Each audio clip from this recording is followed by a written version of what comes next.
Havenhurst or Havenhurst?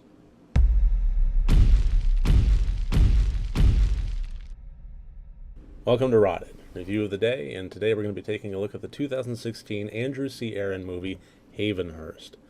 And despite the intro, this by no means was the worst movie ever, at all.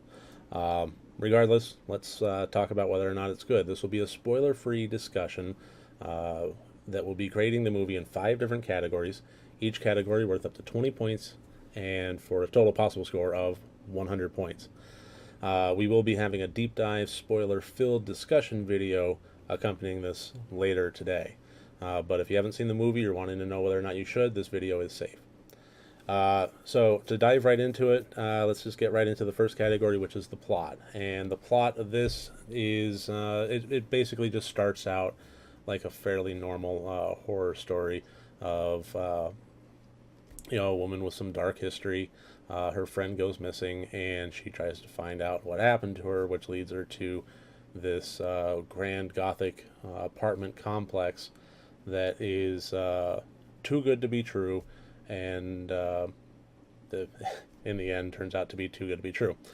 The notion of it is they will allow folks with bad histories, dark pasts, gamblers, alcohol, addicts, drug addicts, that kind of thing, to stay fairly inexpensively in this apartment for as long as they like, so long as they keep clean and stay on the good path. And if they don't, well then, okay, fine, they're evicted. But in this case, evicted means more than just kicked out. I liked the general notion of this, and apparently it's based a bit on a true story-ish. If I give details on that, I'm going to kind of give not the twist away, but a fairly core common mystery element, which I'll discuss a little bit here, but I'm not going to give it away. So look for more detail on what it's based on in the deep dive discussion. Regardless, the plot and how they handled it, I thought was nothing terribly special. The characters were more fleshed out than you would find in a B movie. It definitely had some production quality to it, some quality of writing to it, but it just wasn't anything astounding. And where they wound up going with it, I thought it just felt a little bit average, to be perfectly honest, and brutal without being insulting, but honest. I went ahead and gave it 12 points for the plot. Like I said, it just wasn't anything that wowed me in particular. For the characters, the mystery at the core element of this horror story was what happens to the people that are evicted. For the audience, what we went through and what they showed us versus what they didn't show us, really the core breakdown of the mystery is sort of what's going on in this apartment building, but even further pulled back from that is what is going on maniacal but realistic, or is it supernatural? And I think either way could have worked. I just question whether or not that was really the course that they should have led the audience on. I question whether or not they should have been upfront about that in the first place, as opposed to almost purposefully ambiguous, so that the audience was on the same playing field as the characters, so that we were trying to figure out with them what happens when you're evicted, what happened to this friend, so on and so forth. It seems like we were on a different page than the characters, and it was a little tougher to identify with them on that. The intent, well, I guess that kind of leads into what I just was talking about there. The intent of this movie was to peel back the layers of a mystery onion and reveal what was at the core. And like I said, it took us down a path that was slightly different than the characters, and it felt difficult to bond. And as a result, the intent of it being a scary movie, I thought that portion of it fell completely flat. I was kind of interested in the characters. I was kind of interested in the mystery. I was kind of interested in the setting, but I wasn't at all scared. So whatever failing it had with that, and I can discuss that more in the deep dive. The intention was to be scary, and it just wasn't. But its intention was also to tell a story, and in that case, I did have to give it, about average kudos on that one. So I gave it an 11. Pulled back just a little bit because no scares, but an average story. The acting I thought was actually probably the best part of this movie. Um, it had a few key actors in it that Julie Benz was the main character, and I thought she did a very very good job. There was a younger actress in there. I think that was Bella Schaus. Also did a fairly decent job.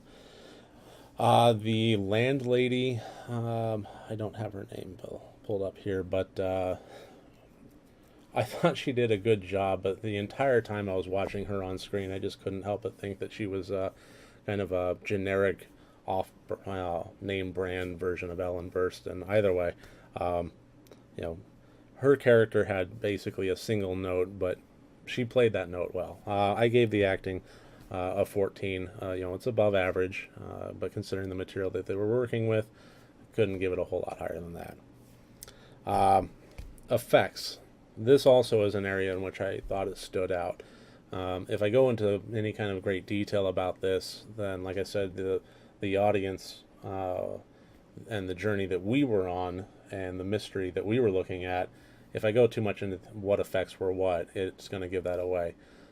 So I'm not going to until the deep dive. But I will say that the effects that they had, it seemed like it was mostly practical effects, and what was done was very good. The stuff that was on screen was good. I would prefer longer shots.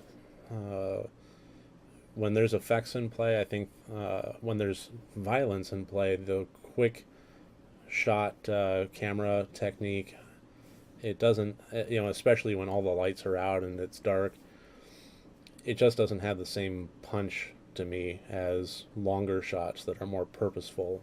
But that's not really an effects thing. That's more of a cinematography and directing thing than anything else. So the effects, I went ahead and gave that a solid 16. I had absolutely no complaints about that.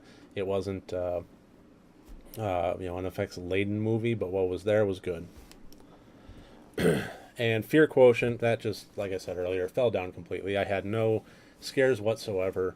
And that mostly came from not connecting with anybody in the movie, not really connecting with the characters' progression as the plot unfolded around them and the mysteries started to get unraveled.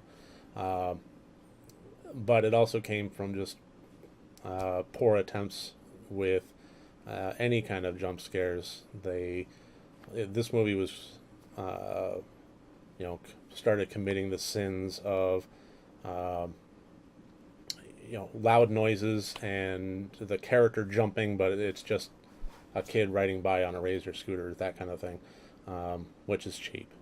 It serves no function, and to me, it just really doesn't have an effect, and it kind of makes me roll my eyes. And that was actually a scene that happened towards the beginning of the movie, and I was just, at that point, bracing myself for a million bad jump scares, and that's kind of what we wound up getting with this. So, fear quotient 5. Had to give it a pretty low score on that one. Just, it had no punch to it. For a total score of 58. Would I recommend this movie? That's actually a pretty good question, and I really don't know. It wasn't bad. I'm not going to tell anybody to avoid it. If you happen to have it in your streaming queue, if the poster looks interesting to you, if you're attracted to the idea of Julie Benz being in it, Daniel Harris is also in it. But I do want to warn you, I am a Daniel Harris fan, and it's not, I say warn, but she's barely in it. If you're going to watch it because of that name, just heads up on that. But if the premise of it looks interesting, if you want to have a bowl of popcorn and settle in for what would be fairly average horror movie, I could think of a lot worse titles than this one, so I guess leave that for what you will. So like I said, going to be getting into a lot more discussion about what was actually going on, what it was based on, and what I thought of some of the smaller details in the deep dive discussion video.